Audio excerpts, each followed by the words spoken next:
I'm Runa, and I'm going to talk to you today about the manufacture of clothing. Now, nowadays, if you need a new piece of clothes, you just go to the store and you buy it.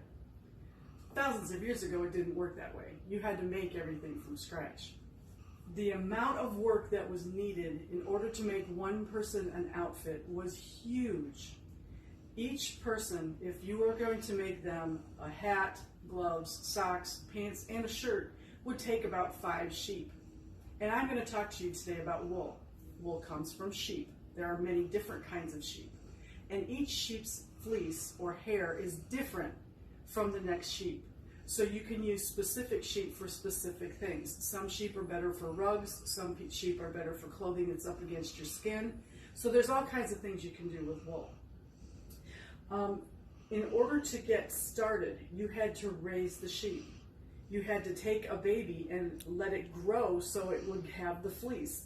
Now you let it grow over the winter so the fleece gets long, and then you'd use a pair of shears and you'd cut it off. Not electric, all by hand. And when you got it off, it kind of looked messy. It had stuff in it, it was kind of knotted. If we had smell-o-vision, you would smell, this smells like a stinky sheep. Also, in this wool, in this fleece, is lanolin. And that's what keeps the rain from getting to the sheep's skin and keeps them warm. Lanolin you find in a lot of hand creams and softeners. And it's really good for your skin. So one of the advantages of working with fleece is soft hands. So what you have to do with this is you have to clean it. It's hot water, soap. You don't want to scrub it a whole lot, because if you start scrubbing it, it'll felt together and you'll just have one big blob of nothing. So you have to be really gentle when you do clean it. Once it's clean and you get something a little fluffier, my hands are nice and soft, you have to comb it. You have to get the fibers aligned so that they will twist and when you spin them and lock together. The thing about sheep's wool and alpaca and other animals that have similar fibers is there's burrs on the fibers. You've seen a commercial for hair conditioner, how they show you have split ends. Well, basically that's what a sheep's fiber looks like all the way down. And when you spin them, they lock together. In order to get them to lock together the most efficient way, you need them kind of going all in the same direction.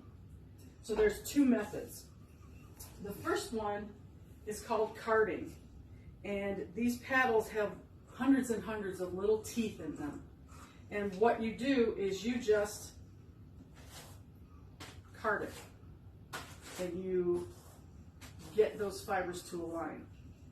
These fibers are not going to be 100% in line, so this kind of preparation is going to get you a fluffier wool. For sweaters or coats or stuff like that. The other method is combing. This is an older method. This gets the fibers in a straight line. They're all kind of going in the same direction. And this is going to get you a finer wool. This wool would be better up against your skin because there's no fuzzy bits to tickle you when you're wearing it.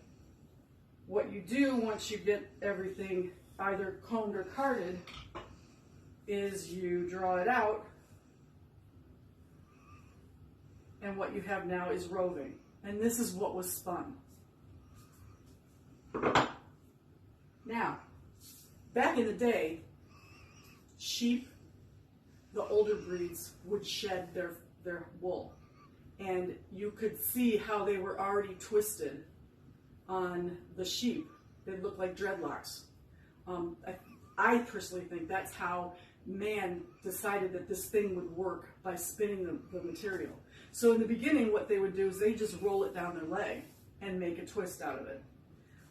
Then they started using different techniques in order to spin the wool. This is a drop spindle. This is an old method. And what you do is you turn it and you just feed the wool in and you're spinning the wool. So you can see I've got a little bit of wool spun there. This would take a long time. And women and girls would learn how to do this at a young age, and you could walk around with this. This is one of the advantages of the drop spindle, is you can walk around and keep spinning. In the early 1200s-ish, spinning wheels started.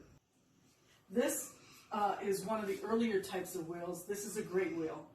This is the kind of wheel you'll see in fairy tales. This is the spinning wheel. This spinning wheel here is a parlor spinning wheel. It's a little fancy. It was probably given as a wedding gift. And this one was nice and small. And this one was already to the point where there's a foot pedal to power it. So you could sit and spin and not have to use your arm and walk around the room to get that thing spun. So this was probably a wedding gift to someone. This is a modern wheel.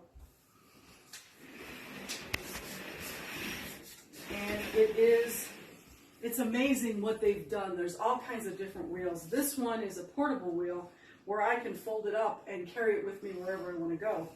But if you look at what I did with the drop spindle, the premise is the same. What I am doing is by spinning this wheel, I am putting a twist into the fiber